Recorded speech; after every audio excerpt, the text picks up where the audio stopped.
네, 여러분 반갑습니다. 오마이TV 오늘 긴급 특집으로 저희가 마련한 방송입니다. 요즘에 폭삭 소가수다가 그 넷플릭스에서 유행인데 아직 가제로 잡아놨습니다. 폭삭 경선의 수다라는 이제 그 가제를 잡고 저희가 일단 시작을 해봅니다. 자, 지금 많은 분들이 좀 기다려주셨는데 왜 시간 맞춰 안 하나요 하시는데 시간 맞춰 들어왔습니다. 여러분들 예, 댓글 많이 남겨주시고 좋아요도 많이 남겨주십시오.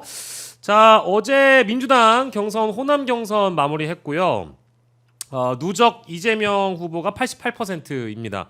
자, 오늘은 일산이 지금 바쁩니다. 일산 킨텍스에서 수도권, 강원, 제주 순회 경선 결과 합쳐가지고 최종 결과를 발표하게 됩니다. 뭐 이변이라는 게 있기가 어려운 지금 이런 경선이어서 이 내용도 저희가 좀 다뤄보고요. 국민의힘은 민주당 경선과는 너무 좀 다릅니다. 결이 다른 게 문제가 아니고 수준이 다릅니다. 수준이 달라서 수준이 떨어진다는 얘기입니다.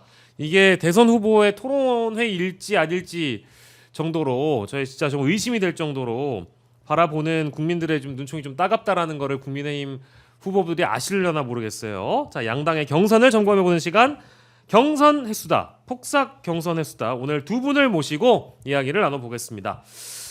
대한민국의 10대 지식인 중에 한 명. 그리고 이분은 평론가가 아닙니다. 이분은 비평가로 불려야 됩니다. JYP 박진영 비평가님 모셨습니다. 어서 오십시오. 네, 안녕하세요. 아니 저기 늘 특집이고 늘 긴급하대. 그럼요. 유튜브의 알고리즘은 긴급, 충격, 단독, 속보, 특집 이런 거 들어가야 됩니다. 네. 예. 잘 알겠습니다. 네. 예, 그래서 특집, 남들이 안 쓰는 비평가라는 단어를 쓰려고요. 그렇습니다. 네. 너무 좋습니다. 그 앞에 그러면 비평가 앞에는 사실 근데 뭐 경제, 문화, 뭐 정치, 외교 뭐 모든 분야에 있어서 다 이제 박식하시기 때문에 그렇지 않습니다. 그러면 저는 제가 잘하는 것만 하지 예. 잘하지 않는 것에 대해서 절대 이야기하지 않습니다. 저는 진중권이 아닙니다. 그러면 정치 비평가, 네네네. 정치 비평가 우리 JYP 박진영 비평가님과 함께하고요. 그리고 또 오늘 오마이 TV에서는 처음 인사를 드리는 분이라고 합니다. 더불어민주당 경기도당 상근 대변인 출신 우리 황현실 대변인님 모셨습니다. 어서 오십시오. 예. 와, 저 이 분위기 지금 아직 적응 안 됐어요. 그래요?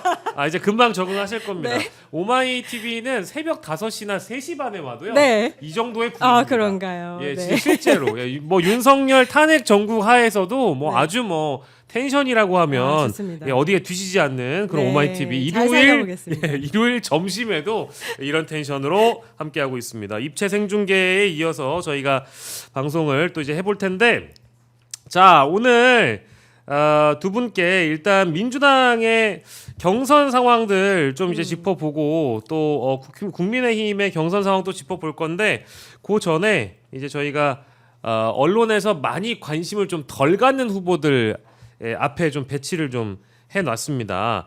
그 최근에 그 전광훈 씨가 대선 출마하겠다면서 기자회견도 하고 뭐 했거든요. 근데 이분이 피선거권이 박탈된 상황이라고 제가 들었는데 이분은 왜 출마를 하는 거예요? 이분 못 나오잖아요, 대선을. 슈퍼챗 때문에요? 네네. 헌금. 헌금 때문에. 근데 그렇게 한다고 해서 헌금이 뭘까요?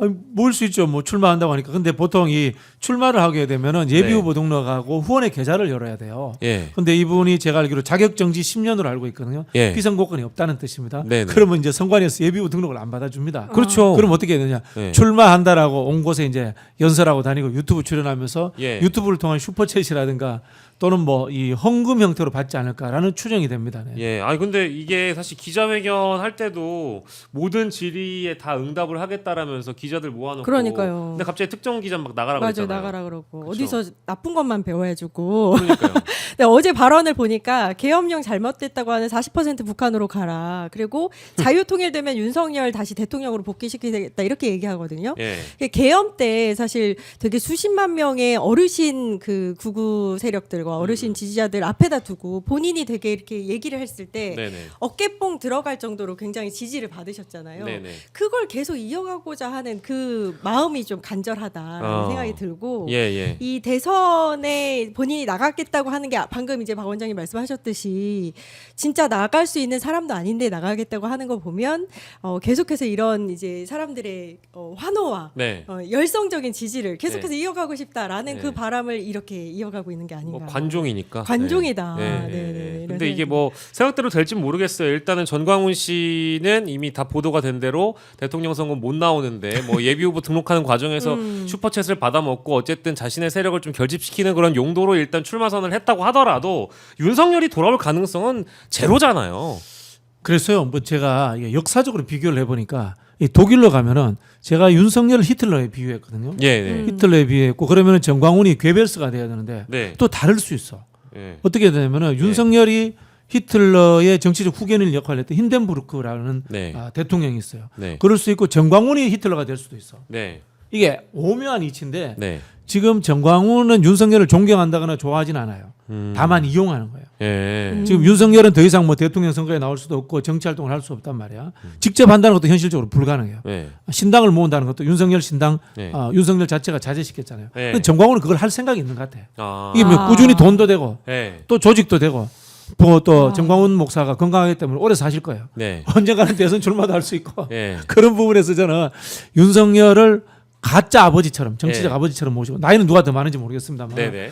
본인이 히틀러가 되고 싶다라는 욕심을 품고 있을 수도 있다. 예. 이런 생각이 듭니다. 근데 이제 결이 좀 다르긴 한데 전광훈의 어떤 뭐 자신의 정치 세력이 있고 뭐 자유통일당이라고 부르는 그게 있을 거고 윤 아가인, 윤 어기안, 윤 어게인 신당을 만들겠다고 하는 뭐 김계리, 뭐 배의철 뭐 네. 등등의 이런 아스팔트 극우들이 있잖아요.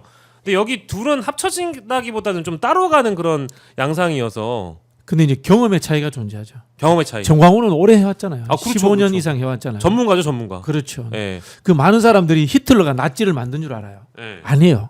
히틀러는 나치 당원들 중에 웃기고 말재간 있는 코미디언이었어요. 아. 그래가지고 히틀러가 뮌헨에서 네. 나치들이 폭동을 일으는데 어디서 일으켰냐면은 맥주집에서 일으켜 술 먹다가 음. 그래 히틀러가 술통 위에 올라가서 막 떠들어. 네. 그래서 인기를 끌어. 네. 그 감옥에 갔어. 예. 감옥에 가서 나의 투쟁이라는 책을 씁니다. 네네네. 그때부터 나치의 지도자가 되거든. 아. 저는 정광훈 목사가 그런 느낌이 좀 나요. 아, 그렇습니까? 아, 맞네요. 네네네. 하긴 뭐 이런 일을 하루 이틀 했던 사람은 아니기 때문에 뭐 경험의 축적 그리고 또 세력이라는 게 지금 전국 조직을 또 갖고 있는 사람이라서 그리고 또 재밌잖아요. 맞아요. 무시할 수 없는 인물인 게 분명한데 제가 궁금한 거는 이 인물이 국민의힘 경선이나 국민의힘의 뭐 지지층이라든지 이런 사람들한테도 전광훈 씨나 윤석열 신당까지는 안 가도 되겠다. 전광훈 씨가 국민의힘 지지자들이나 국민의힘 경선이나 이런 데 영향을 줄 거라고 혹시 생각을 하세요? 전혀 그렇지 전혀? 않다고 보고요. 전혀, 이건 예. 따로 가는 라인이고 예, 정광훈은 이제 정광훈 나름대로의 본인의 이익을 위해서 움직이고 있다. 저는 네. 이렇게 생각을 하거든요. 일단 아까 말씀드렸듯이 이제 통일되면은 다시 윤석열을 대통령으로 하겠다. 이것도 말이 안 되는 게 우리 헌법을 아예 부정을 하는 거예요. 그러면은 무지한 이제 국민들, 뭐 네. 이제 극우 세력들이나 어르신들 네. 앞에다 두고 거짓말 일삼으면서 본인 이익을 지금 챙기기 위해서 이렇게 하고 있는 거라서 네. 정말 질이 나쁜 사람이고 네. 이런 사람은 광화문을 이렇게 접수하게끔 놔두면 안 될 것 같아요. 광화문에 이제 접근 금지 네. 요청을 할 수 있는 어떤 뭐 네. 장치가 없을까? 네. 제발 좀 안 봤으면 뭐 좋겠어요. 집회 자유가 있는 나라라서 뭐 그렇게 안 할 수 있는지는 잘 모르겠지만 뭐 여전히 광화문 일대에서 집회를 매주 주말 이어가고 있습니다. 근데 뭐 저도 광화문을 자주 가지만 주말마다 확인은 하거든요. 근데 이 사람들의 세력이 다 빠져나가고 있는 거는 사실입니다. 슈퍼챗도 뭐 적을 거고 많이 모이는 줄어들었죠. 모이는 이 저기 집결 세력 자체가 많이 줄어들었어요. 전국 조직이기 때문에 이 저기 편의점 그 플라스틱 의자에다가 이렇게 나는 어디서 왔다. 호남 어디 뭐 광주에서 왔다. 어디서 왔다. 뭐 이렇게 다 그 저기 지역을 이렇게 꼽게 돼 있는데 그 지역마다 자리가 다 숭숭 비어 있거든요. 이런 걸 보면은 전광훈이 옛날 같지는 않은 건 사실인 것 같고요. 자, 그리고 자, 이거 이제 저희가 어디까지는 에피타이저입니다. 자, 이준석 후보 어제의 동지가 오늘의 적이 됐는데 허은하 전 대표로 지금 대선 출마를 지금 한 상황이고 요 사진 저희가 참고로 대본에 넣어드리긴 했는데 압도적 새로움이 지금 이준석 캠프의 슬로건이거든요. 근데 그 옆에 압도적 해로움이라고 든 분이 강남에서 발견이 된 모양이에요. 예, 여기가 이제 강남역 일대인데 뭐 허은하 전 대표가 이준석 후보의 대선 가도에 좀 영향을 끼칠 수 있을까요? 있죠. 그 이준석이 양두구육 한다면서 네. 윤석열로부터 탄압받고 쫓겨났다. 이게 본인의 이미지였지 않습니까? 근데 반대의 행위를 개혁신당의 당대표인 네. 허은하 대표를 쫓아내면서 했다. 네. 이게 이제 세간의 평가입니다. 네네네. 그럼 윤석열에게 당했다라는 이준석의 정당성이 훼손되는 거죠. 네네. 그런 부분에서 저는 허은하 전 대표의 가루 뿌리기 전략이 예. 이준석의 발목을 잡는 데 역할을 많이 할 거라고 봅니다. 네. 네. 근데 그 일각에서는 허은하 전 대표가 일단은 인지도 차원에서 좀 밀리고 그리고 실제 그 토론을 하려면 네. 한 5%의 지지율 정도는 나와줘야지 뭐 허은하 대표도 TV 토론을 나가거나 말거나 할 거 아니겠어요? 네네. 지금 그 지지층을 모으느라고 굉장히 뭐 몰입하고 있는 상황인데 5% 지지율까지 허은하 대표가 모을 수 있을까요? 나오긴 어려운데 네. 봉쇄 조항이 TV 토론이 5%인가요? 아마 그럴 겁니다. 예. 5%로 알고 있는데 중요한 거는 지금 뭔가 하면요. 3자 구도가 되었을 때도 네. 지금 제3지대의 공간이 한 10% 이상 비어 있어요. 지금 투표하지 않겠다는 측들도 한 10% 가까이 되고 이준석이 노리는 공간이 그 공간이거든. 네. 지금 이준석이 한 7에서 8% 나오잖아요. 네. 실제로는 이대로 가면 이준석이 한 10% 육박하는 득표율이 나올 겁니다. 네. 그 표를 뺏어먹는 역할은 허은하 후보가 저는 충분히 할 수 있을 것이다. 그런 생각이 들고요. 예. 결국은 허은하 후보가 누구를 타겟으로 잡느냐는 거예요. 네. 이준석도 타겟으로 잡아야 되지만 한편으로는 국민의힘도 타겟으로 같이 잡아야 돼요. 아. 그래서만이 메시지가 커져요. 아. 큰 사람을 때려야지 예. 메시지가 커지지. 예. 이준석 같은 작은 사람 때려가지고는 메시지가 안 커지잖아요. 아, 이준석만 때려서는 안 되는 이게 거죠. 어쨌든 선거 전략 차원에서라도 좀 노선을 좀 수정할 필요가 있겠다. 그렇죠. 예, 이게 이제 압도적 새로움에 대항하는 압도적 새로움이라고 일단 이렇게 비판적인 메시지를 담아서 자신에 대한 지지 선언으로 써먹고는 있는데 네. 그게 너무 협소하다라는 말씀을 지금 우리 박지원 비평가께서 해주신 거고. 근데 이게 이준석 후보가 최근에 보여준 모습은 이제 저런 모습이거든요. 안철수 후보와 이준석 후보의 저런 따뜻한 포옹이라는 게 네. 글쎄요, 저는 저게 이준석 후보한테는 도움이 될 수 있다고 봐요. 근데 안철수 후보에게는 전혀 도움 안 되는 왜 경선 저러니까? 과정에서의 전략이라고 저는 보거든요. 복국집에서 싸웠었잖아요. 아마 제가 알기로는 바로 옆방에서 욕하다가 걸려서 네. 서로 삐진 상태인데 그러니까. 또안낼 수 있다는 앙숙이잖아요, 게 앙숙. 대단하다고 생각이 들고 저는 네. 허은하 대표 좀 얘기를 하고 싶은 게 네네네. 허은하 대표가 지난 23일에 30명을 데리고 탈당했죠. 네, 개혁신당을 탈당을 했어요. 예. 근데 사실 정치가 아무리 어제의 동지가 오늘의 적이 되고 오늘의 적이 내일의 동지가 된다고 쳐도 예. 이렇게 배신의 아이콘 대표 아이콘이 돼야 할 이유가 있을까? 사실 지금 이제 본인의 그 정치적인 역사들을 만들어 가고 있는 상황에서 이렇게 뭐 원래 천하용인의 아가 네. 허은하였잖아요. 맞아요. 그러면은 정말 대표적인 이준석계 인물 중에 하나였는데 네. 이렇게까지 이준석을 치면서까지 본인을 이렇게 등에 칼을 꽂으면서까지 네. 본인의 뭔가 이름을 알리고 싶은가 대선 예. 후보까지 나오면서 예. 이건 좀 잘못된 것이다. 게다가 저는 사실 오늘 이거 준비하면서 알았지 허은하가 이렇게 하고 다니는 줄도 사실 몰랐습니다. 아, 그러셨어요? 네, 너무 뭐랄까요 영향력이 없다. 그래서 저는 뭐 이준석 대표와 서로 치고받고 하다가 이게 둘이서 끝나겠구나 이런 생각이 듭니다. 예. 그래요. 말씀하시는 중에 저희 구독자분 중에 메로나 님이 계신데요. 세 글자를 남겨 주셨습니다. 이뻐요. 예, 그렇답니다. 감사합니다. 이쁘다고 합니다. 예, 저희 둘한테도 그 박진영 네. 비평가하고 저한테도 좀 댓글 좀 남겨주세요. 잘생겼다. 허은하 대표한테 잘생겼다. 아니요. 그 황현 씨. 죄송합니다. 왜 그러세요?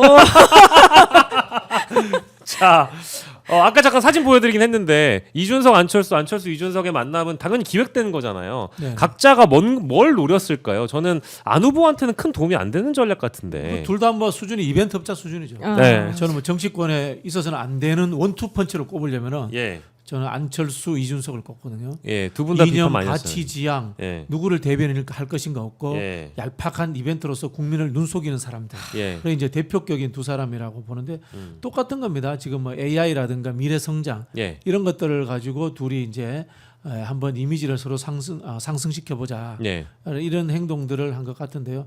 안철수한테는 전혀 도움이 안 되죠. 예. 네. 안철수는 선거 전략을 하려면은 국민의힘의 강한 어떤 이 보수층들을 향한 어필을 한다거나 예. 그렇지 않다면은 지금 여론조사에 무당파층이 들어온단 말입니다. 네. 무당파층들을 위해서 보다 합리적인 메시지. 국민의힘은 이런 식으로 하면 해체됩니다. 예. 또는 국민의힘은 윤석열을 출당시키고 제명시켜야 됩니다. 예. 이런 강한 입장을 내비쳐야 되는데 예. 강한 입장이 없지 않습니까? 아바타가 아닙니까? 네. 실제 그렇습니다. 어제 사자 토론도 여러분들 뭐 보신 분들이 있겠습니다만은 뭐 안 후보의 그 입장이라는 게 어디까지나 이제 그 당원 50과 뭐 이제 민심 50이라고 보면 그렇죠. 민심 쪽에 속하는 메시지를 많이 낼 뿐 사실 당원들의 마음을 사로잡을 만한 그런 강한 어떤 어필이 안 됐던 것 같다는 생각이 좀 들고요. 이따 국민의힘 경선 얘기는 더 자세하게 해보도록 하고 민주당 경선으로 넘어가도록 하겠습니다. 어제 호남권 순회 경선 88.69%의 득표율로 압승했고 사실은 뭐 85% 이상의 지지도를 얻는 것에 대해서는 득표를 얻는 것에 대해서는 이제 뭐 전혀 신기하지가 않을 정도잖아요. 그렇죠. 네. 어떻게 보셨어요? 일단은 어제 호남 민심이 다시 돌아왔다.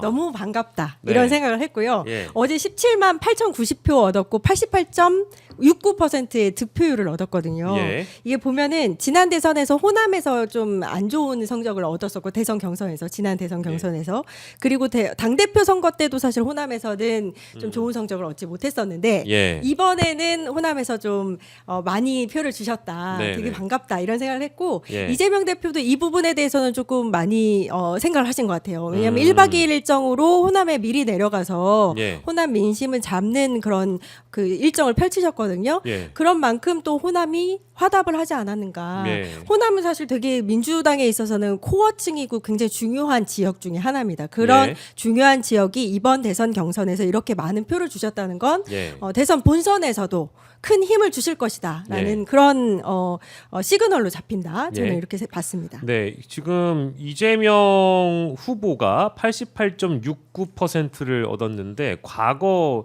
저희 수치를 보니까요. 20대 때 이재명 후보가 49.7%를 얻었고 19대 때 문재인이 60.2%. 이거 이제 그 경선 과정을 얘기를 하는 겁니다. 18대 때도 후보로 나오셨을 때 문재인 후보가 44.27%였다. 근데 지금 이렇게까지 강력하게 지지를 받은 민주당 후보가 과거에 없었을 정도예네요. 지금 수치상으로만 봐도. 네, 저는 그래도 더 겸해할 필요가 있다라는 생각이 드는데요. 네네. 이것은 이제 우리 호남 그 주민들의 정권 교체에 대한 열망입니다. 그래서 이재명을 중심으로 해서 제대로 정권 교체를 하라. 예. 그리고 혁신하라라는 네. 그런 의지의 표현으로 봐야 되고요. 실제로 역대 당내 경선을 보면은 호남이 1위 후보에게 표를 잘 안 몰아줍니다. 네네. 전략적 판단을 하기도 하고 상당히 정치 의식이 높기 때문에 비판적입니다. 네네. 그리고 호남의 투표율이 정말 낮아요. 그 이유가 왜 그러냐면 네. 호남 인구의 유권자의 10% 이상이 민주당 당원입니다. 호남 인구가 제가 알기로는 500만 정도 되고 유권자가 한 350만 정도 되는데 예. 민주당 당원이 한 40만 가까이 됩니다. 예. 10% 이상이 민주당 당원이 그러다 보니까 투표율이 낮아요. 근데 근데 이번에는 거의 53.6% 어마어마한 투표입니다. 오 많이 나왔네요. 이거는 저기 박지원 어르신 표현처럼 예. 반드시 이번에 호남에서 90에서 95%의 예. 압도적인 본선 투표율로 민주당 후보를 대통령으로 만들겠다라는 의지의 표현이기 때문에 네. 이걸 정말 겸허하게 잘 받아 안아야 됩니다. 네. 호남 유권자들이 원래 또 이제 전략적인 선택을 하시는 분들로 또 유명하잖아요. 네. 어떤 선거이든지 간에. 그러니까요. 예. 근데 뭐 언론에서는 과거 지난 이제 재보궐 선거 이런 거 예로 들면서 조국 혁신당한테 담양 군수를 내주지 않았냐. 그쵸. 그래서 이 호남 민심이 마치 이재명 후보에게 그리 뭐 좋지 않은 것처럼 자꾸 이렇게 표현을 하려고 사례로서 그것을 들고 오는데 제가 기억하기로는 조국 혁신당하고 900표 차이였고요. 그리고 후보의 경쟁력에서 뭐 물론 차이가 있었다고 하더라도 이것이 이재명에 대한 비토로 해석되기에는 좀 무리가 있는 거 아닌가 이런 생각이 들었는데 여전히 뭐 주류 언론이라고 해야 될까요? 그쵸. 특히 보수 성향의 언론에서는 끊임없이 어떤 호남의 민심은 이재명을 그동안 비토해 왔다 이런 식의 표현들이 많이 달리더라고요. 그러니까요. 네. 근데 일단 투표율 낮았다는 것도 그 이제 근거로 얘기를 하긴 하던데 예. 사실 이번 대선 경선에서 호남에 아까 이제 말씀하셨듯이 500만 호남 인구 중에서 40만이 그러니까 37만이 선거인단 수였거든요. 네. 그 중에서 20만 809명이 이번에 투표를 하셨어요. 근데 이 숫자가 어떤 숫자냐면 지난 대선 경선의 선거인단 수입니다. 그렇게 정말 많은 분들이 요번 선거에 예. 경선 선거에 참여를 하신 거예요. 네. 그렇다면은 사실 관심 없거나 이재명 이제 압도적인 1위인 이재명 후보에게 마음이 안 간다면 사실 선거도 안 하셨겠죠. 근데 그렇겠죠. 이렇게 많은 분들이 선거를 하시고 이렇게 압도적인 득표를 줬다는 건 네. 사실 정말 호남 민심이 이제 네. 다음 대선에서 네. 민주당에게 대통령 반드시 네. 이제 집권할 수 있도록 힘을 네. 실어주겠다라는 밀어주자. 메시지다. 저는 예. 이렇게 생각합니다. 지금 저희 여러분들께서 입체생 중계로 보고 계신 그 화면은 지금 일산 킨텍스의 화면이지요? 예, 어제 화면 아니죠? 예, 오늘자 현장입니다. 현장 일산 킨텍스에서 오늘 민주당의 순회 경선 마지막 일정을 소화하기 위해서 함께 이제 지지자들이 뭐 김동연 후보를 뭐 지지하는 분들 또 뭐 김경수 후보를 지지하는 분들 이재명 후보를 지지하는 분들의 모습 파란색의 물결을 볼 수 있고요. 그리고 저희 화면 오른쪽 하단에는 예, 뭐 수많은 의자들이 보일 텐데 이제 저기에서 예, 마지막 경선 득표율을 총계를 내서 대선 후보를 확정하는 날입니다. 이제 대선 후보 수락 연설까지도 우리가 만나볼 수 있겠습니다. 그래서 뭐 저런 장면 보니까 사실은 우리 박진영 비평가에게 꼭 여쭤보고 싶은데 여러 뭐 선거들을 민주당 내부의 선거들을 치러 보셨잖아요. 네. 실제 대통령 후보 뭐 대통령 선거가 가장 큰 선거니까 역대 대선 경선 많이 기억에 남으실 텐데 좀 이렇게 또 많은 의자들을 보니까 과거의 경선 또 새록새록 생각이 나실 것 같아요. 그렇죠. 어떤 장면들이 좀 떠오르셨는지 의미 있었던 장면들? 예. 제일 뭐 떠오르는 장면은 노무현 대통령. 그렇죠. 그러면 사랑하는 마누라를 버리란 버려라! 말이니까. 예. 진짜 명연설이었죠. 예, 노무현 예. 대통령 그 연설은. 이렇게 하면 대통령 후보 될 수 있고 그렇게 하면 대통령 대본 될 수 없는 겁니까? 뭐 이런 거 있잖아요. 그렇죠. 네. 영남에서 질리면 전라도에서도 질리고 충청도에도 질리고 네. 모든 그 그런 이야기를 하시죠. 지역주의 예. 타파를 위해서 예, 예. 앞장서서 싸웠고 네. 노무현 대통령만큼이 역동성을 발휘해 준 분은 없었죠. 예, 연설이 정말 진짜 역사에 남을 만한 연설을 그 대선 경선 기간에도 많이 했었고 그때는 이제 노무현 바람이라는 게 존재했었기 때문에 그 확 뒤집었던 시점 자체가 제가 기억이 좀 가물가물한데 광주 경선 때 확 뒤집으면서 바람이 아래에서 위로 올라탄 거죠. 아니요. 울산부터 뒤집었어요. 울산부터 뒤집었어요. 네, 울산부터. 제주에서 노무현 후보가 3등을 합니다. 예, 예. 3등을 하고 울산 가서 1등을 하고 광주 가서 또 1등을 합니다. 울산에서 이제 호남으로 네. 네, 네. 울산에서 광주로 가가지고 이제 타고 올라왔구나. 거기서 이제 광주에서 끝나버린 거죠. 그때 기억이 너무 납니다. 네. 네, 맞습니다.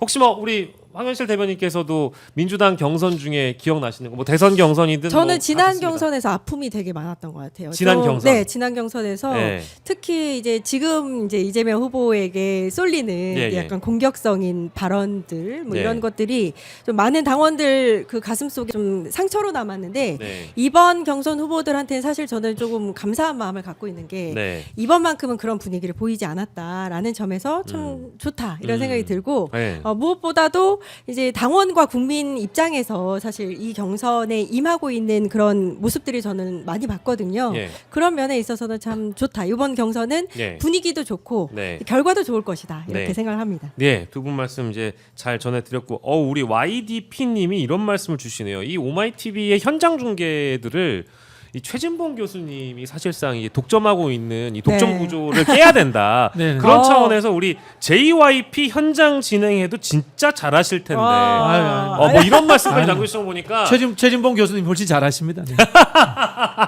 야, 지금 약간 우리 제작진들이 지금 살짝 지금 가슴이 흔들렸을지도 아닙니다. 네.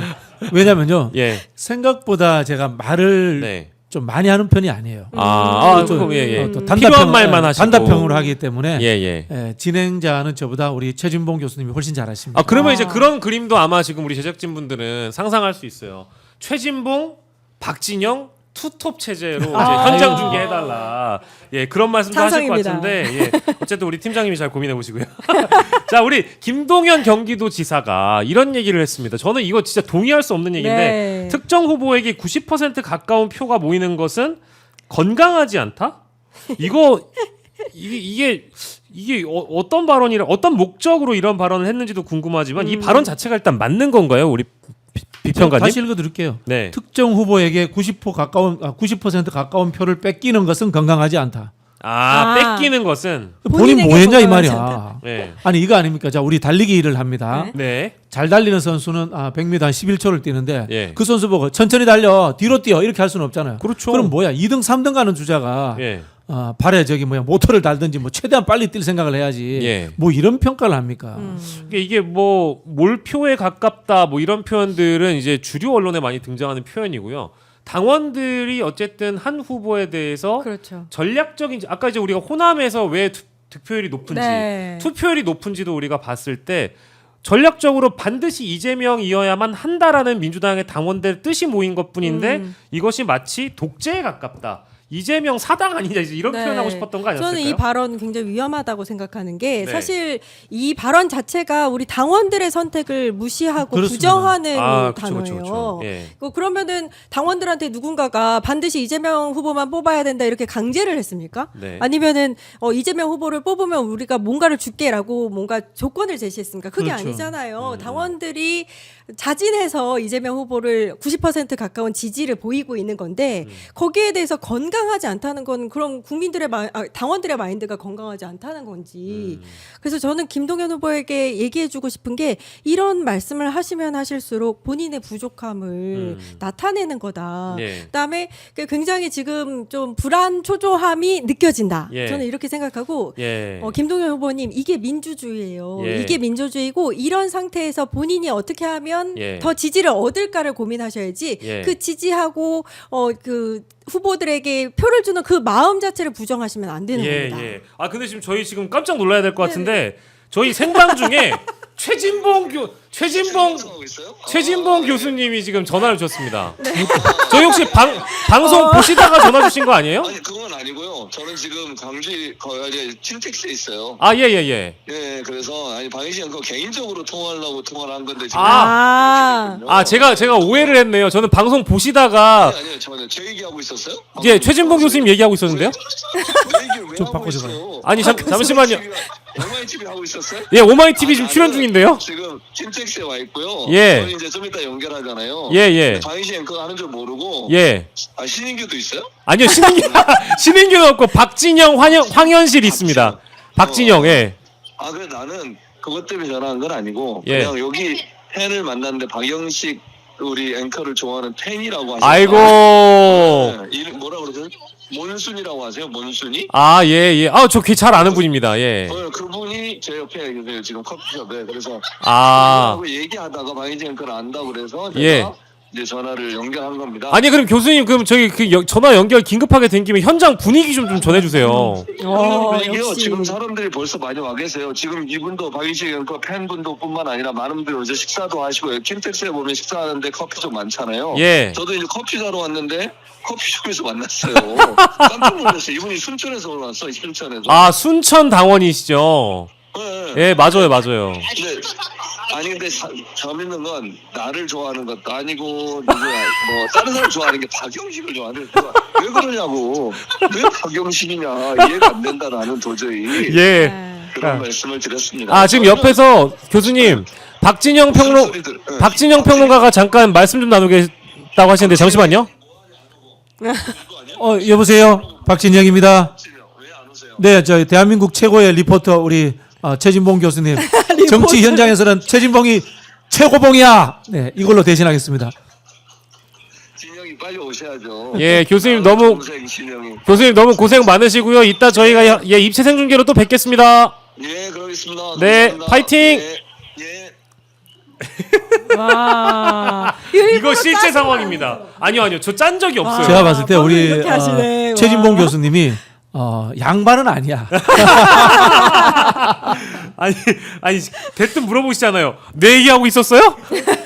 진짜 얘기했는데. 예. 아무튼 저희 김동연 도지사 말씀 좀 나눠봤고, 자 이제 최종 후보로 굳혀지는 단계라고 저는 이제 보고요. 그러면 요걸 한번 여쭙고 싶습니다. 이게 이제 9대명이란 표현 하잖아요. 지금까지 제가 아까 집계해 보니까 88%까지 나왔더라고요. 지금까지 최종 집계가. 네. 그럼 여기다가 이제 더할 게 수도권, 강원, 제주 이 결과를 더하면 최종 90%를 넘을까 안 넘을까 이것도 궁금하긴 합니다. 어떻게 예상하세요? 글쎄요, 90% 넘을 수도 있다고 보는데요. 네. 저는 뭐 그 퍼센테이지는 크게 중요한 게 아니라고 생각을 합니다. 맞습니다. 늘 그런 말씀을 드리는데요. 정치는 이벤트나 흥행이 아니라 정당성이다. 네. 될 만한 사람이 되어야 된다. 잘하는 사람이 되어야 된다. 훌륭한 사람이 되어야 된다. 즉 본선에서는요. 경선에서 흥행을 다 잊어버리고 49대 49대 51로 갑니다. 예. 그러면은 2% 3%를 더 넘기기 위해서 이 사람은 훌륭한 정책, 그다음에 국정을 잘 운영할 수 있는 리더십이 있다. 통합적이다. 또는 개혁적이다. 네. 자신의 브랜드를 정확하게 갖고 가는 거예요. 그런 부분에서 저는 때로는 이런 표현이 있습니다. 경선은 잊어버려라. 이런 이야기도 하는 겁니다. 예. 그런 부분에서 본선을 우선적으로 생각을 하고 포지셔닝을 할 필요가 있다. 이미지 메이킹을 할 필요가 있다. 예. 이 말씀 드리고 싶어요. 본선을 상정해 두고 이미지 메이킹을 할 필요 있다는 말씀은 정말 중요한 말씀 같아요. 국민의힘 경선 과정을 보면 더 그런 것 같고요. 네. 자, 어떻게 90%를 넘는 9대0이 될까요? 그러니까요. 저는 부원장님께서 조금 이렇게 넓은 시각으로 말씀하셨으니까 굉장히 지역적으로 말씀을 드리면 수도권, 예. 네, 서울, 경기, 그다음에 이제 제주, 강원인 거잖아요. 예, 예. 일단 서울, 경기에서는 90%가 다 넘을 것이다. 예. 왜냐하면 경기도에서는 경기지사 하면서 거의 91%가 넘는 그 공약 이행률도 보였었고 사실 예. 지사로 계실 때 굉장히 능력을 인정을 많이 받으셨었거든요. 예. 그리고 서울에서도 뭐 이게 국회의원 생활하시고 또 당 대표 계시면서도 지지를 많이 받으셨고 예, 예. 또 인천에서는 지금 국회의원 하고 계시잖아요. 네. 그러니까 수도권에서는 굉장히 높은 지지율을 기록을 할 것이다. 제주는 원래 또 우리 쪽이니까 네. 또 잘 얘기를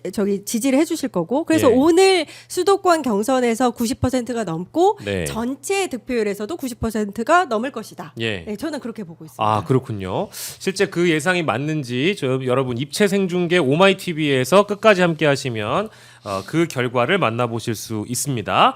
아까 근데 저는 그 현장에서 굉장히 역동적인 당원분들의 모습을 봤습니다. 저렇게 즐겁게 자신이 지지하는 후보 혹은 뭐 민주당의 이 대선 후보 경선을 이렇게 즐기는 모습이 참 보기 좋네요. 예. 뭐 지금 저 현장에 실제 소리가 안 들어서 그렇지만 뭐 신나는 음악들이 아마 네. 나오고 있으니까 저 정도로 이제 움직일 수 있는 거 아니겠어요? 없을 수도 있어요. 네. 음악 없는데. 아, 설마요. 아니 근데 제가 부럽습니다. 첫날 네. 청주에 갔었거든요. 청주. 네, 예, 예. 청주 첫 번째 경선이었었는데 저렇게 가발 쓰신 분들도 이제 이렇게 몽통이로 앉아 계시고 예, 예. 되게 많은 분들이 이제 각자의 지지하는 후보들을 응원하는 모습들을 제가 봤는데 예. 굉장히 분위기가 네. 화기애애했습니다. 그러니까 왜냐하면 어. 상대 우리 같은 민주당이잖아요. 예. 상대 후보에 대해서 왜 그렇게 지지를 해, 왜 이렇게 응원을 해, 조용히 해, 뭐 이런 분위기가 아니고. 각자가 각자의 네, 어떤 각자 네. 인사도 나누고 또 네. 옆에서 하면은 이쪽에서 또 저기 호명을 하고 뭐 이렇게 얘기하는 거 있잖아요. 예. 저는 분위기 굉장히 재밌고 좋았다. 예, 예. 축제다. 예. 이런 생각이 들었어요. 저는 그 민주당 경선을 다 보진 않았지만 어떤 지역이었는지 기억이 안 납니다만 그 장면이 인상적이었어요. 뭐 이재명 후보의 연설이나 뭐 각 정책 토론 이런 거 다 중요합니다만은 김경수 후보가 어쨌든 지금 후발주자 아니겠어요? 네. 근데 뭐 적임자 누굽니까 이렇게 얘기를 하면은 이재명 이 소리가 훨씬 더 많아가지고 소리가 묻혀버리잖아요. 네. 그러니까 본인도 연설하는 본인도 좀 뻘쭘했는지 네. 지금은 제 연설 시간이기 때문에 제 이름을 호명해 주시면 감사하겠습니다 하고 누굽니까 하니까 김경수가 나오는 거예요. 근데 그런 장면들은 굉장히 뭐랄까 당의 통합, 지지자분들의 어떤 갈등을 갈등을 좀 줄여주고 통합해주는 차원에서 굉장히 좋은 모습 아니었을까요? 네. 그렇죠. 이게 상생적 경쟁이라고 하거든요. 네. 정당에서는 특히 저는 뭐 조금 더 치열했으면 좋겠다는 생각을 아, 맞아요. 합니다만은 항상 그 말씀하시죠. 인신공격이라든가 예. 상대의 정치적 생명을 가정한 예. 네거티브 이런 것들은 하면 안 되는 거예요. 음. 그것이 아닌 경우에는 예. 경쟁도 해도 되고 예. 좀 비판도 해도 되고 또다시 또 이렇게 환호하면서 같이 손도 잡아주고 예. 하는 것이 사실은 이 경선의 본 맛입니다. 예. 근데 그대로 저는 잘 가고 있다 이런 예. 생각이 듭니다. 예, 근데 이제 그 두 번 다시는 안 볼 사람들처럼 싸우는 정당 얘기 좀 이제 해보려고 하는데요. 저는 진짜 걱정됩니다. 아니 이 정당은 내일이 당장 오지 않을 것처럼 정말 인신 공격 그 이상을 해내는 정당이기 때문에 그러니까. 국민의힘의 지금 토론은 이제 4강 토론은 어제가 마지막이었어요. 그래서 오늘과 내일 이제 그 여론조사 그리고 당원들 의견을 묻고 그 결과가 화요일 29일에 아마 발표가 되는 걸로 제가 알고 있는데요. 일단 뭐 총평을 좀 해보면 전체 토론과 또 4강 토론 또 맞짱 토론 1대1 토론 이거 다 포함해가지고 어떤 평가를 좀 주실 수 있겠습니까? 없어져야 될 정당임을 스스로 증명했다. 아. 유정복 떨어지고 나니까 예. 인간 같은 사람이 없더라. 유정복 시장은 그래도 좀 뭐랄까 젠틀하고 그렇죠. 예. 물론 뭐 정치적인 공격은 했습니다. 이재명 대표와 윤석열을 같이 섞어서 공격은 했습니다만 정치권에서 그 정도 공격을 하는 거거든요. 예. 그리고 또 뭐 이제 공약도 있었고 예. 이렇게 했는데 나머지는 이거는 제가 봤을 때 네. 대선 후보로 나와서는 안 되는 수준들의 사람이다. 예. 그런 생각이 들었습니다. 어제 또 이제 한동훈이 네. 5대 메가폴리스 아, 예, 아, 맞아요. 뭐 그런 이야기를 했는데요. 이거 다 하던 이야기입니다. 이거 원래는 네. 다 하던 이야기인데 이거 한동훈은 뭔지도 모르고 이야기를 했고. 예. 근데 더 재미 웃기는 거는 김문수 홍준표는 허황된 이야기다라고 이야기를 했는데요. 이게 진짜 비판이 허황된 게 예. MB 때 5대 경제권, 예. 박근혜 때 5대 생활권, 예. 문재인 때 메가시티 예. 20년 동안 하던 이야기예요. 또 하는 거예요, 그럼.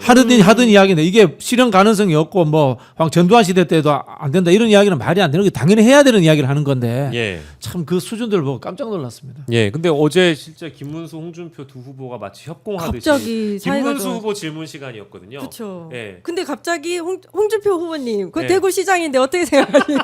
갑자기 물으시더라고요. 미리 가당치도 짰나? 않죠. 말도 안 되죠. 그 이야기는 이야기 아닙니까? 내가 대구시장 했지만 어. 대구는 계속 서울보다 훨씬 못 살아야 돼요. 대구는 서울보다 잘 살면 안 돼요. 네. 광주 서울보다 잘 살면 안 돼요. 그 이야기를 지금 하고 있는 겁니다. 대통령 나왔다는 사람이. 그러니까 그것도 한동훈 후보가 아마 제가 알기로는 어떠한 광역시를 예로 들어서 설명을 하는데 하필이면 대구 얘기를 꺼낸 거예요. 그러니까 이제 김문수 후보가 아니 여기 대구시장 하셨던 분이 와 계신데 또 어떻게 생각하냐고 물어보니까 그거 가당치도 않죠. 말도 안 아니, 되죠. 제가 봤을 때 그거는 김문수 후보랑 홍준표 후보랑 미리 짠 거예요. 그죠? 제가 봤을 땐 그래요. 맞습니다. 왜냐하면 김문수 후보가 그렇게까지 그 갑작스러운 그 상황에 대한 대처 능력이 그렇게 좋은 분은 아니시거든요. 네네네. 좀 훌륭한 분이시기는 하지만 그러니까 국힘 대선 후보로 나왔겠지만 예. 그래서 제가 어제 봤을 때 아 이 두 분 짰다. 네. 짜고 두 어르신이 이 아직 이제 새내기 네. 저기 한동훈을 한번 까기 위해서 네. 힘을 모으는 거다. 저는 네. 그런 느낌이 들었어요. 근데 이게 참 말씀하십시오. 한동훈도 수준이란 게요.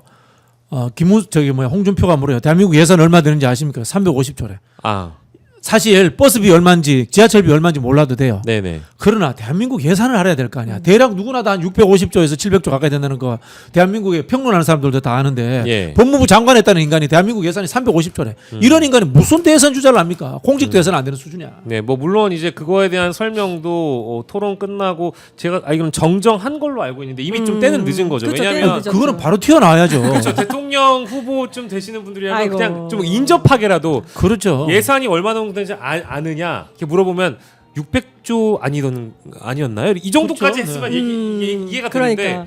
350조라고 얘기를 해보니까 수준이 하라는 거야. 아 그럼 언제적 대한민국 예산을 얘기를 하는 건지 모르겠는데 그러니까. 이게 350조 하던 시절이 한 15년 전 이때 아니었을까요? 그렇겠죠. 네. 그죠? 한 15년 전, 20년 전 아마 그랬을 텐데 지금은 이제 670조, 네. 667조까지 왔다는 거. 예, 그치 그런 기본이 좀 안 돼 있던 그런 대목들이 좀 보이긴 했는데 진짜 어려운 질문을 우리 작가님이 여기서 써주셨어요. 김문수, 안철수, 홍준표, 한동훈을 4명 중에 반드시 한 명을 내가 어쨌든 투표를 해줘야 된다. 이 넷 중에 하나 정도는 누군가를 그래도 상대적으로 낫다라고 얘기하려면 이 4명 중에 누가 나왔을까가 첫 번째 질문이고요. 이건 각자 개인 의견입니다. 네. 두 번째는 과연 국민의힘 당원들이나 민심은 이 4명 중에 어디에 누굴 쏠렸을까 하는 뽑을까? 현실적인 아, 판단. 그쵸. 예, 그 두 가지를 두 분께 여쭤보겠습니다. 우리 저는 황현철 근데 의원님. 이 질문은 네네. 바퀴벌레로 태어날래, 바퀴로 태어날래랑 똑같다고 생각해요. 아, 그 네 진짜 명 중에 누구를 골라요? 예, 우문을 현답으로 대답해 주셨네요. 예, 고를 수가 없다. 일단 고를 수가 없는데 예. 그런데 이제 국힘 당원들 중에서는 예, 누구를 뽑을까라고 예. 하면 지금 이제 여론조사 추이라 변화라든지 이런 걸 봤을 때는 예, 한동훈이 될 수도 있나라는 생각이 들다가 예. 결국에는 결론적으로 김문수가 한테 손을 들어주지 않을까. 들다가 결국에는 네. 김문수를 네. 손을 든다는 얘기는 혹시 너무 깐족거려서 네. 너무 버르장머리 없이 아 굴어서 그러니까요. 이게 밉상 중에 밉상 최밉상을 보여주고 있잖아요. 한동훈은. 그러면 이제 그래서 보수 정당의 당원들은 아무래도 예의, 범절, 품격 이런 것들을 중시하다 보니까 그렇다기보다는 사실 여기 불난 집에 부채질하는 꼴이거든요. 우리 아. 집에 불나서 지금 다 망해버렸어요. 예, 예. 여기 사실 망한당이에요. 예, 예. 불이 나서 전부 다 타버렸는데 예. 옆에서 야 불났어 네, 다 네. 탔네 니네 네. 어떡하냐 우리 어떡하냐 이러는 거랑 똑같잖아요. 그쵸, 그쵸. 그러니까 그러면은 한동훈한테는 네. 표를 줄 수 없겠다. 이해, 그러면 아무래도 지금 계속 1위를 달리고 있었던 예. 김문수가 받지 않겠나. 아무래도 뭐 이렇게 경험도 많고. 이해가 잘 되게 딱 설명을 해주셨고 우리 네. 불꽃승부님께서 활용점정의 민주당 대선 경선 마지막 날 오마이 고생 참 많다고 또 후원을 해주셨습니다. 대단히 감사드리고요. 자 우리 박진영 평론가께서는 4명 중에 1명 그리고 또 민심은 당원들의 당심은 또 어디에 쏠려 있는지 4명 중에 1명을 또 골라주신다면 좀 모르겠어요. 전혀 볼 수가 없다. 일단 결선에 한동훈은 올라갈 것 같아요. 결선에는 한동훈이 간다. 올라갈 것 같은데 네. 김문수가 올라갈지 홍준표가 올라갈지 모르겠는데 예. 올라가는 사람이 될 거예요. 김문수나 홍준표 중에 되겠죠. 둘 중에 하나가 된단 말씀이시고요. 저는 지금도 홍준표가 되지 않을까라는 생각을 하는데 예.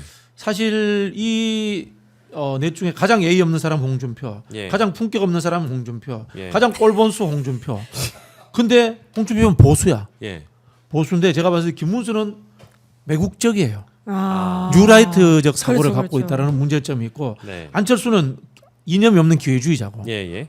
한동훈도 이념이 없는 그냥 출세 기회주의자고 예. 그렇게 봤을 때 그래도 홍준표는 보수다라는 저는 생각을 갖고 있습니다. 예. 다만 이제 원래 보수가 품격, 예의, 노블리스, 오블리제인데 예. 우리나라는 그게 왜곡돼 가지고 꼰대, 꼴 뭐 이런 예, 식으로 예. 이제 흘러가고 있습니다만은 네. 뭐 그런 느낌이 들어요. 네. 뭐 우리 정치를 바라볼 때 우리 박진영 비평가께서 이제 인문학적으로 또 철학적으로 이렇게 바라보실 때가 많이 있거든요. 그래서 이런 질문 꼭 드리고 싶은 게 저도요. 제가 이제 나이가 이제 43살이 다 되어갈 정도로 그래도 제가 고등학교 한 1학년 때부터 정치면 신문 정치면에 관심을 가지기 시작해가지고 그 김봉남 선생님 나오던 그 온로비 사건 청문회 이런 거를 야자 시간에 여기 귀에다가 꽂고 딴짓하면서 그걸 들을 정도로 관심이 많았었는데 정치면에서 제가 봤던 여러 정당의 대선 경선 토론회 중에 이렇게 수준이 낮은 토론회 저 진짜 진심으로 처음 봤거든요. 사실 저는 이제 뭐 이분들을 보수라고 하기도 좀 부끄러운 수준인데 이회창 총재 이후 예. 한국의 보수는 사라졌다. 그렇습니까? 그렇게 보입니다. 그다음 그 MB가 사실 예. MB가 망친 거예요. MB가 망쳤다고 보는 게 MB가 살짝 기회주의자잖아요. 예. MB 밑에 괜찮은 그 합리적 보수들이 많이 갔어요. 예. 근데 이 MB의 이 독국물을 먹고 예. 이 뭐라고 합니까? 기회주의적이고 예. 그다음에 금전적 이익이라든가 예. 사적 이익 추구를 정치에 활용하는 그것들을 먹고 전부 다 합리적 보수가 다 죽은 것 같아요. 이회창 그다음에 제가 기억나는 게 박세일 선생의 선진화 이론. 예. 이때까지 막 괜찮았어요. 그리고 신지호 같은 사람이 처음에 뉴라이트 들고 나올 때도 이런 이야기가 아니었어요. 예. 근데 이게 왜곡돼 가지고 매국적으로 변질되어 버리고 예. 상당히 그다음에 이익 보수가 돼 버린 거죠. 예, 문제가 예. 있는 거죠. 그러니까 이제 이런 수준 낮은 토론을 대선 경선 과정에 보여줄 수 있었던 거는 뭐 아주 오랜 기간 이 보수 정당이 쇠락하고 망해가는 그런 조짐들이 여러 개가 보였음에도 불구하고 바로잡지 못했고. 그렇죠. 근데 지금 어쨌든 이거는 지금 이제 막 어떤 이 수준의 토론이 태동한 것이 아니고 이미 예고되어 있었다라는 말씀이시네요. 이게 우리 한국의 보수가 이제 시장주의 보수와 파쇼 보수 두 개가 있어요. 네네. 이 시장주의 보수가 이름 제일 대표적으로 하면 정규재 같은 사람이에요. 그런 네. 흐름들이 한국에 굉장히 건강한 보수였어요. 예, 예. 근데 이게 이제 MB가 그걸 먹고 네. 그냥 뭐 다 이 뭐라고 합니까? 이 시장주의 보수를 이해관계 보수, 돈에 의해서 움직이는 보수, 네. 출세주의 보수로 변질시켜 버린 거예요. 예. 오염시켜 버린 거예요. 그래서 이제 시장주의 보수가 망해 버린 거예요. 남은 게 이제 파쇼 보수인데 파쇼 보수가 박근혜잖아요. 예. 탄핵하면서 무너져 버린 거예요. 예, 예. 그 남은 거면 기회주의밖에 안 남는 거예요. 예. 그게 윤석열인 거예요. 지금 관료 일당들 제가 봤을 때 권성동, 권영세 이게 다 관료야. 이게 쉽게 말하면은 한동훈도 관료고 다 관료들이요, 관료들. 관료들이 하는 한덕수단 기회주의 지금 정치인들. 이 사람들이 뭘 보수하겠어요.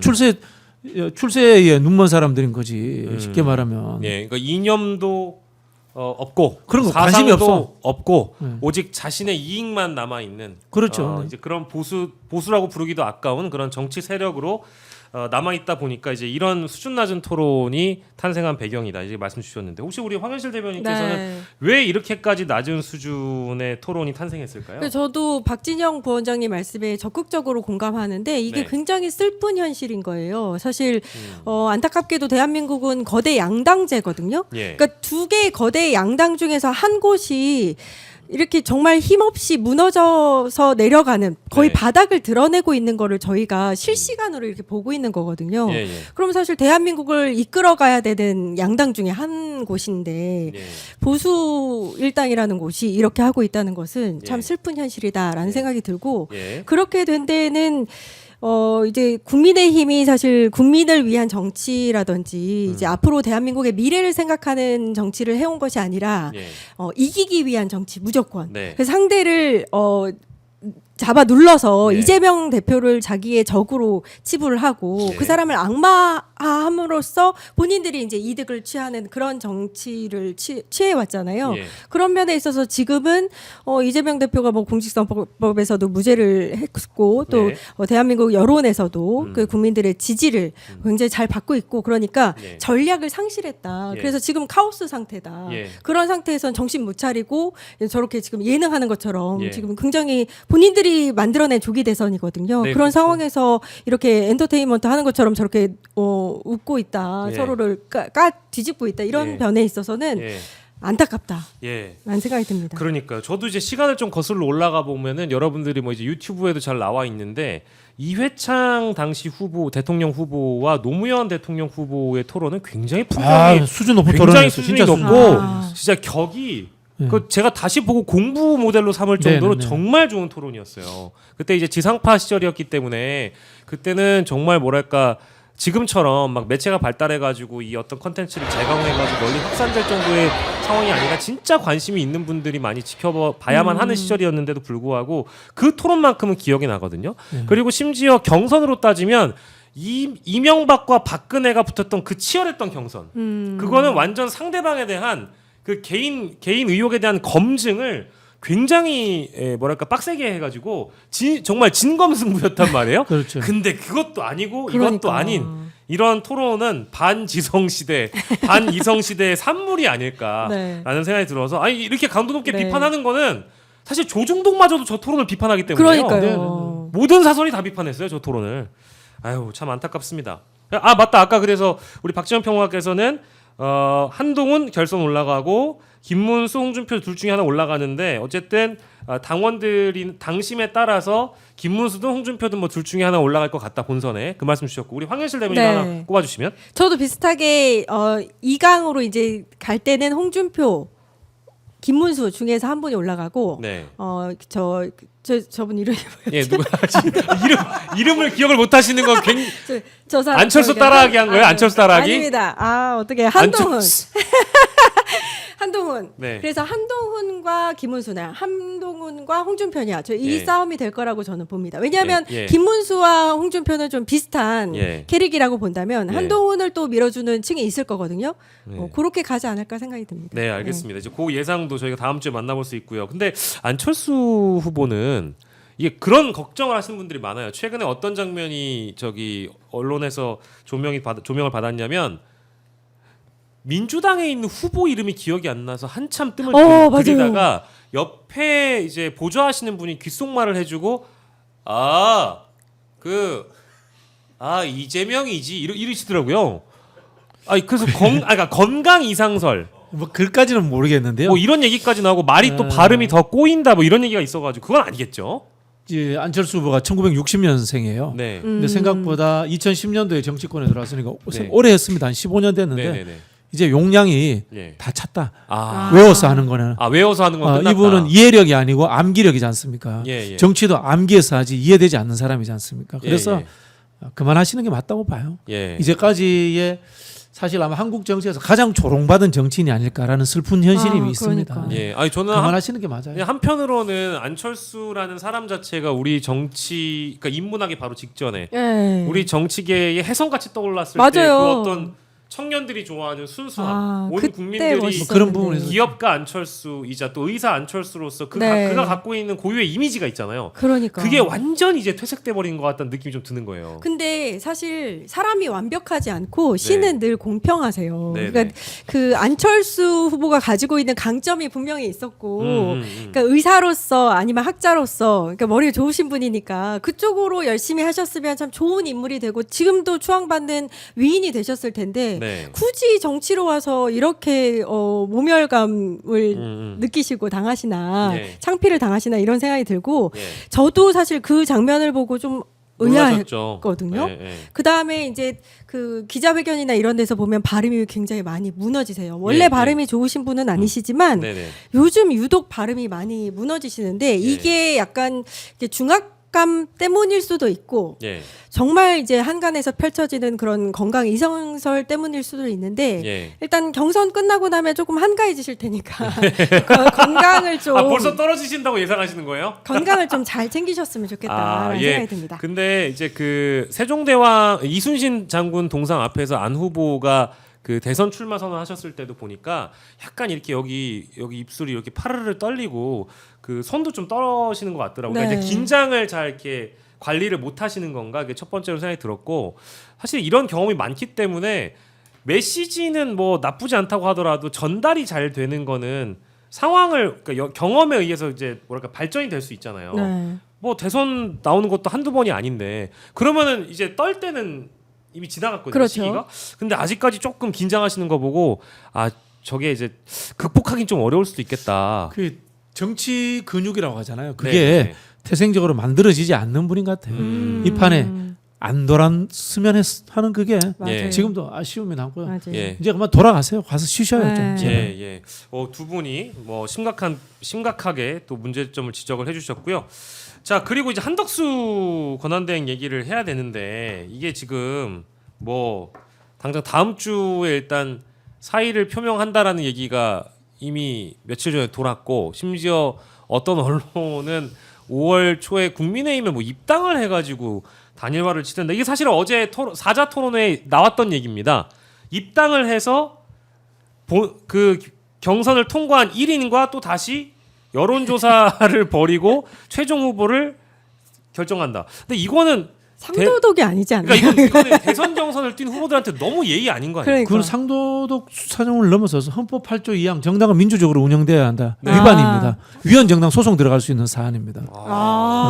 민주적 절차를 위반했기 때문에. 네. 예, 아니 그러니까 이거 뭐 국민의힘에서 받아주면 사실 그럴 뭐 문제의 소지는 좀 퇴색이 되는 거일 텐데. 아니 국민에서 받아주더라도 예. 누군가가 상대방이라든가 헌법 소원 내면은 제가 봤을 때는 이거는 정당 해산 사유될 것 같아요. 그러니까 그렇게 한다면. 만약에 이제 다른 캠프에 있는 그러니까요. 뭐 이제 지지자들이나 누군가가 이제 헌법 소원을 내거나 하면 네네. 근데 문제가 저는 될 수 이게 있다. 말이 안 된다고 생각하는 게 국민의힘의 후보를 경선을 통해서 한 명을 정했어요. 근데 누군가가 국민의힘에 들어왔는데 그 사람이 굉장히 유력해. 그래서 이 사람하고 이 사람을 다시 붙여서 후보를 만들자라는 걸 다른 후보가 네. 또 받아들일 이 수가 최종- 없죠. 그러니까요. 그게 아마 현실적으로 좀 힘들 것이다. 예. 그렇다면 빅텐트 얘기 나오는데 무소속으로 일단 대선에 출마를 하고 예. 그 후보인 상태에서 국힘 후보하고 어떻게 합당을 후보를 한다든지 이렇게 되는 그 스토리가 좀 더 맞지 않나라는 예. 생각이 듭니다. 경선이라는 것이 정치적 행위일 수도 있고 법률적 행위일 수도 있거든요. 예. 예를 들자면은 한덕수가 국민의힘에 입당했다. 뽑힌 후보가 내가 사퇴해버리겠다 정치적으로. 예. 그럼 이게 정치적 행위이기 때문에 네. 괜찮습니다. 네, 네. 근데 절차 법률적 절차까지 포함돼서 경선이라는 것도 법률에 있습니다. 예. 그래서 뽑혔는데 뽑힌 사람은 한덕수하고 재경선한다 이러면 법률적인 위반이 되기 때문에 문제가 될 수 있습니다. 아니 그 막말로 오늘 이제 민주당 경선 마지막 날이잖아요. 네. 근데 민주당에서 그렇지.